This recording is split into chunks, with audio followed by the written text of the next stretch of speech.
সহযোগিতা বলি গত এক সপ্তাহ আগে দুই সপ্তাহ আগে আমি বাগেরহাট হাসপাতালে ভর্তি হয়েছি। আমি ওইখান থেকে উত্তরা থেকে একটা ওষুধ ইঞ্জেকশন নিয়ে আমি আসছি, তখন দাম ছিল 350 টাকা। বাগেরহাটে ভর্তি হওয়ার পরে আমাকে আবার প্রেসক্রিপশন দেওয়ার পরে আমি ওই ইঞ্জেকশন নিতে গিয়ে দেখি 600 টাকা।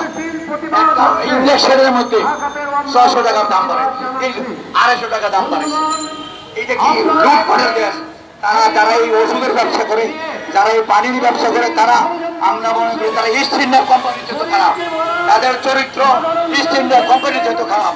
তারা আমাদের দেশ থেকে লুট করে টাকা তারা বিদেশে পাচার করে, তারা ডলারের দাম বেশি করে, তারা তারা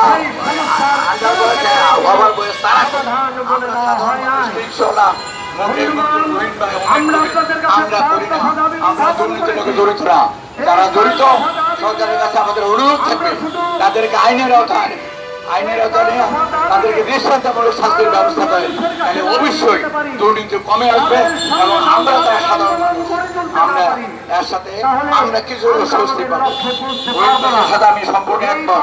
মিঠাপানি আমাদেরকে সরকারের 2টা প্রতিষ্ঠান আছে, আমাদেরকে আমাদের রিক্সাওয়ালা ভাইদেরকে আমাদের মজুরের ভাইদেরকে পানি বিনামূল্যে জায়গায় জায়গায় দিতে হবে। সারা বাংলাদেশে সাধারণ মানুষকে বিনামূল্যে বিদ্যুৎ দিতে হবে। এটা ক্যাবের দাবি। আমরা ক্যাবের পক্ষ থেকে মাননীয় প্রধানমন্ত্রীর কাছে দাবি করি।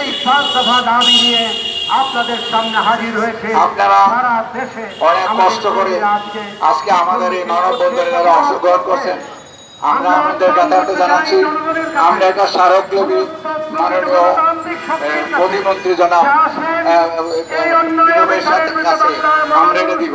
আমরা চাই উক্ত অধিদপ্তরের ডিজি মহোদয় যেভাবে বাজারে রাতের বেলাও যায়, তার লোকজন যায়, যদিও সীমিত লোকজন আছে তারপর যায়, তাদের মতো অন্যান্য যে অধিদপ্তরগুলি বিএসএর কথা বলেন, সিটি কর্পোরেশনের কথা বলেন, এরাও যদি বাজারে যায়, ডিসি অফিস যদি যায় নির্ভয় বেশি, তাহলে কিন্তু বাজারে মানুষের একটা সহযোগিতা, ইচ্ছা মতন দাম বাড়ায় দেওয়া, ইচ্ছা মতন দাম নেওয়া, এটা বন্ধ হবে। বন্ধ না হলেও কমে আসবে। আমরা ন্যায্য মূল্যে সঠিক ওজনে আমরা বর্জন চাই। মিঠাপানি আমাদেরকে বিনামূল্যে, যদি তা না হয় সরকার মনে করে তাহলে নামমাত্র আমাদের এই পানি সরবরাহ করতে হবে এবং এই দুর্নীতিবাজ কর্মকর্তা যারা আছে এই প্রতিযোগিতা কমিশন তাদেরকে সরাইতে হবে, অবস্থান করতে হবে। এই দাবি রেখে আমাদের সবার কাছে ক্যাবের পক্ষ থেকে কৃতজ্ঞতা জানিয়ে আমাদেরকে অভিনন্দন জানিয়ে আমাদের অংশগ্রহণ করেছেন আমরা কৃতজ্ঞ। আপনাদের আগামীতে আপনাদেরকে পাবো আশা ব্যক্ত করে আমি আমার বক্তব্য শেষ করছি। ধন্যবাদ সবাইকে, ধন্যবাদ অংশগ্রহণ সবাইকে, ধন্যবাদ।